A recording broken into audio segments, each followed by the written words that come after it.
Ibig sabihin po nun, umunlad sa salita ng Diyos. So tayo as a disciple, maaring today, hindi mo siya kailangan. Pero I think along the way, sa ating buhay, itong mensahe, kailangan natin.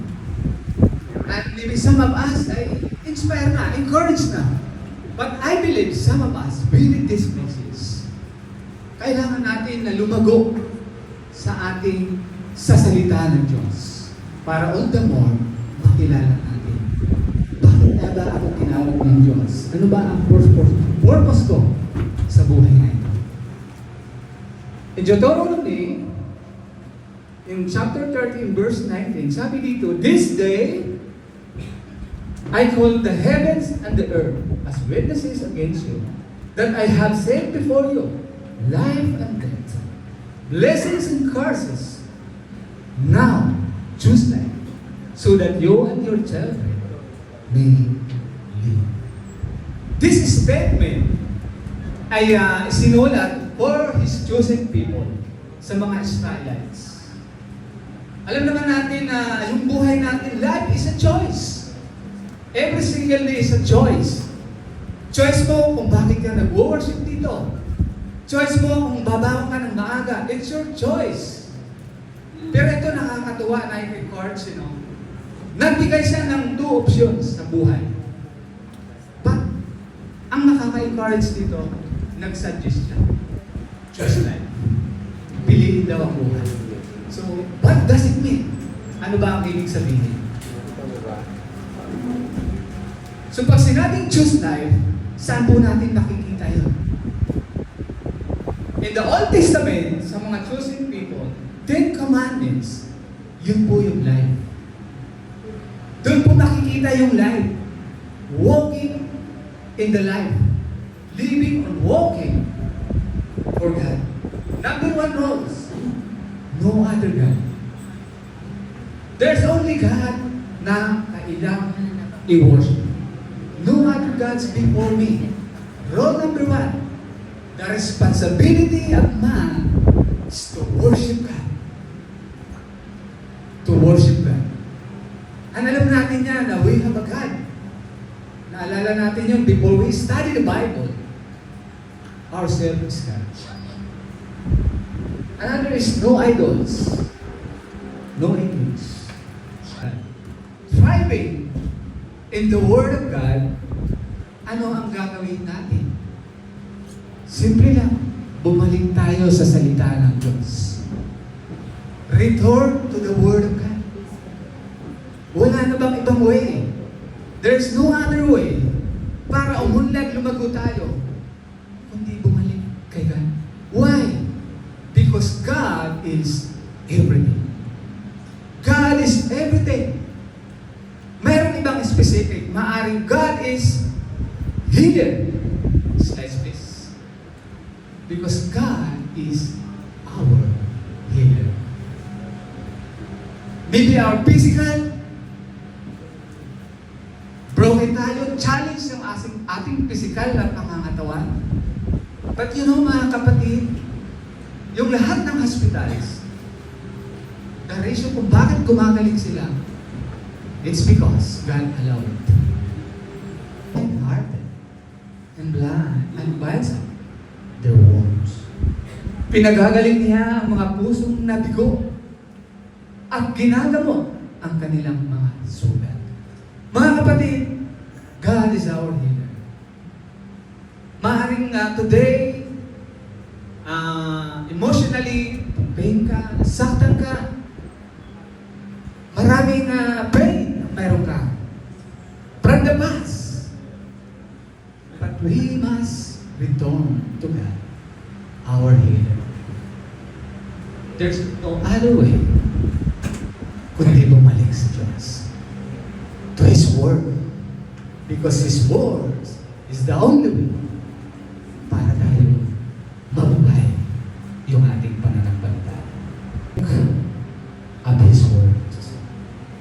Bumalik ka na sa Kanyang salita. Anong gagawin na natin? Pagmuni-munihan natin. I-reflect natin. Kasi pag na-reflect natin yan, That's the time God whispers. Sabi sa Joshua in chapter 1 verse 8, keep this book of the law always in your lips. Meditate on it day and night, so that you may be careful to do everything written in it.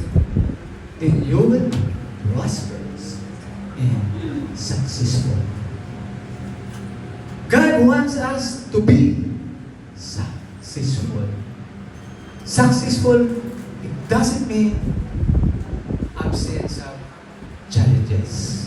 It doesn't mean successful is okay ang lahat. God wants us to be successful first in our personal relationship. Okay. First, successful our personal relationship kay Jesus. As His Son, as disciples, as Christians. And the second is our married life. Married life, today, sa world natin, not all married life going well. Alam natin yan. Hindi sa mabas, kahit tayo disciples, some marriage life are challenged to be faithful. Friends, yung hindi tayo nananakit ng kaibigan or whatsoever, success, wala tayong kaaway. Success. God wants us success. Of His words. Manatili tayo sa Kanya mga salita. What does it mean, mga kapatid? Let's please. Sabi dito in John 15 in verse 6, I am the vine, you are the branches. If you remain in me and I in you, you will bear much fruit. Apart from me, you can do nothing. The word nothing is simply nothing. Walang magagawa. Simply nothing without Jesus. Na-imagine ba natin yung gusto mong gawin pero you can't do it. And sabi pa ni Jesus, if you remain, the word if is the word conditional. Ibig sabihin, God do His part and our part, gagawin din natin. Wala pong shortcut. Ibig sabihin, sa relationship natin kay God, ang tawag doon ay two-way. Dalawang way. Do your part as a disciple, and God, ginagawa na yung part niya. So, if you remain, sabi ni Jesus, if you remain in me, and I in you. Ibig sabihin, ang pananatili ay yun ang pagsunod sa kalooban ng Diyos. The will of Jesus. Ano ba yung will? Maaari yung kalooban ng Diyos, actually, in general, napakarami. Pero tayo as a disciple, the will of God for us is to be like Jesus. To be like His Son. At hindi po yun madali. Why? Because tayo, every single day ng ating personal na buhay, kahit saan tayo dalhin, ang challenge sa atin is our response. Challenge sa ating attitude. Especially, pag naha-hard tayo. How to respond to be like Jesus. Lahat tayo naintindihan natin yan. And even for me, hindi po ako exceptional. So, including myself, challenge din sa akin how to respond to be like Jesus. The thief comes only to steal and kill and destroy. I have come that they may have life and have it to the full. So Scripture says, sino yung sinasabi dyan? The Satan, the thief. Ano ang kanyang purpose? Is to kill us, our faith. To kill our joy for the Lord. to destroy the relationship, to destroy your dreams, para ma-destroy yung faithfulness natin, yung unity ng church. That the purpose of Satan, and we cannot see Satan.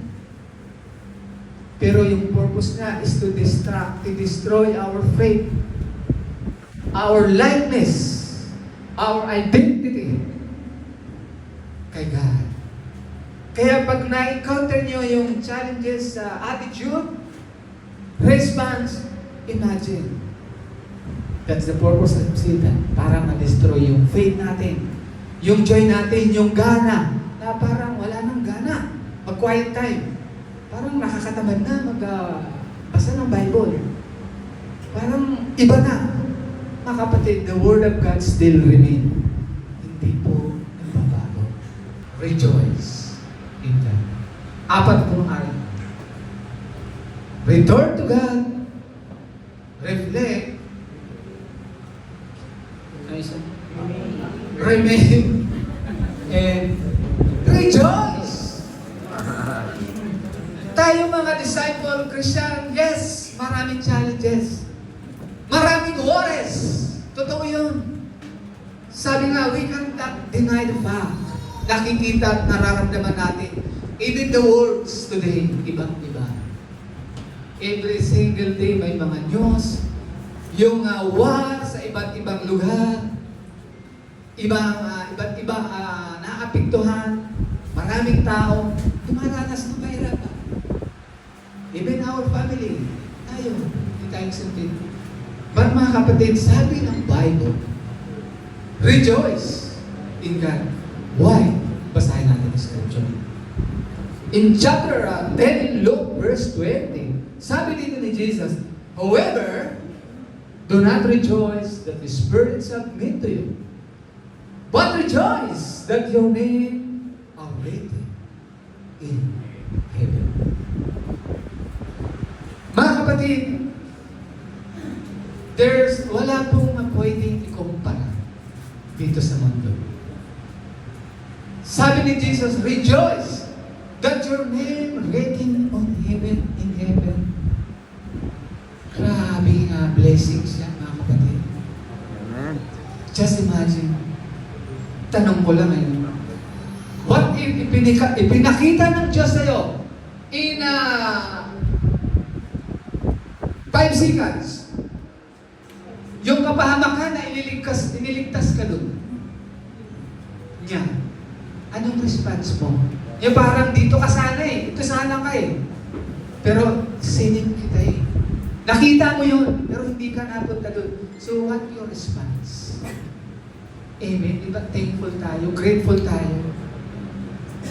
Then just imagine one question. 5 seconds ulit, pinakita sa iyo yung heaven. Yung promise ni God for us, the eternal life. Yung buhay na sinasabi ni Jesus, have it to the full. Yung buhay na kasiyasiya. Hindi po ito yun sa mundo, mga kapatid. Kundi it's a promise of life. Heaven is near. Salvation is near. We are blessed that our name written in heaven. Kagalingan, it may speak sa buhay. Emotional, spiritual, physical, financial, whatever. Balik lang tayo kay God. Pangalawa, patuloy na pag-nilay-nilayan ang word ng Diyos, ang salita, yung Bible. And number 3, patuloy na manatili sa pagsunod sa kalooban ng Diyos. Napaka-awesome po na talagang binigay ni God yung word niya para sa atin.